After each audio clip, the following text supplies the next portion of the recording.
നമസ്കാരം. പ്രധാന വാർത്തകൾ. ചിന്നസ്വാമി സ്റ്റേഡിയത്തിലെ അപകടം. RCB മാർക്കറ്റ് മേധാവി അടക്കം 4 പേർ അറസ്റ്റിൽ. റോയൽ ചലഞ്ചേഴ്സ് ബാംഗ്ലൂർ മാർക്കറ്റ് വിഭാഗം മേധാവിയും ഇവന്റ് മാനേജ്മെന്റ് കമ്പനി പ്രതിനിധികളുമാണ് അറസ്റ്റിലായത്. കർണാടക ക്രിക്കറ്റ് അസോസിയേഷൻ ഭാരവാഹികൾ ഒളിവിലാണെന്ന് പോലീസ് അറിയിച്ചു. റോയൽ ചലഞ്ചേഴ്സ് ബാംഗ്ലൂർ മാർക്കറ്റ് വിഭാഗം മേധാവി നിഖിൽ സോസല, ഇവന്റ് മാനേജ്മെന്റ് കമ്പനിയായ DNA vice president Sunil Mathew, Kiran Sumanth എന്നിവരാണ് അറസ്റ്റിലായത്. രാവിലെ ബംഗളൂരു എയർപോർട്ടിൽ നിന്നും മുംബൈയിലേക്ക് കടക്കാൻ ശ്രമിക്കുന്നതിനിടയിലായിരുന്നു അറസ്റ്റ്.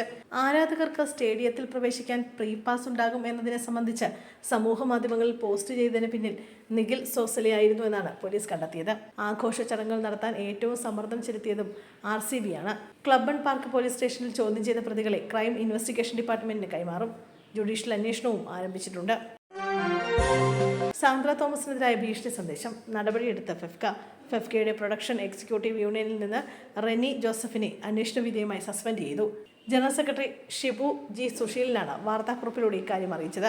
മാർച്ച് മാസത്തിൽ സന്ദേശം ഗ്രൂപ്പിലിട്ടപ്പോൾ റെനിയെ താക്കീത് ചെയ്തിരുന്നുവെന്നും സംഘടന അറിയിച്ചു. തനിക്കെതിരെ ഉണ്ടായ കൊലവിളി സന്ദേശത്തിൽ കേസെടുത്തെങ്കിലും പോലീസ് അന്വേഷണം കാര്യക്ഷമമല്ലെന്ന പരാതിയുമായി സാന്ദ്ര തോമസ് രംഗത്തെത്തിയിരുന്നു.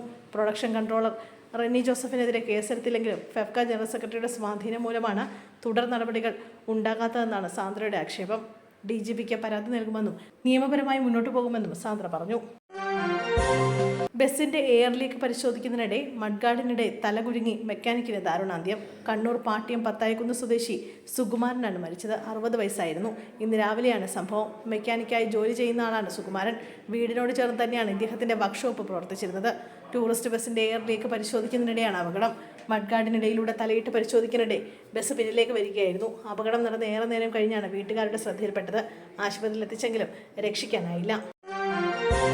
തിരുവനന്തപുരത്ത് 9 വയസ്സുകാരി വീടിനുള്ളിൽ മരിച്ച നിലയിൽ.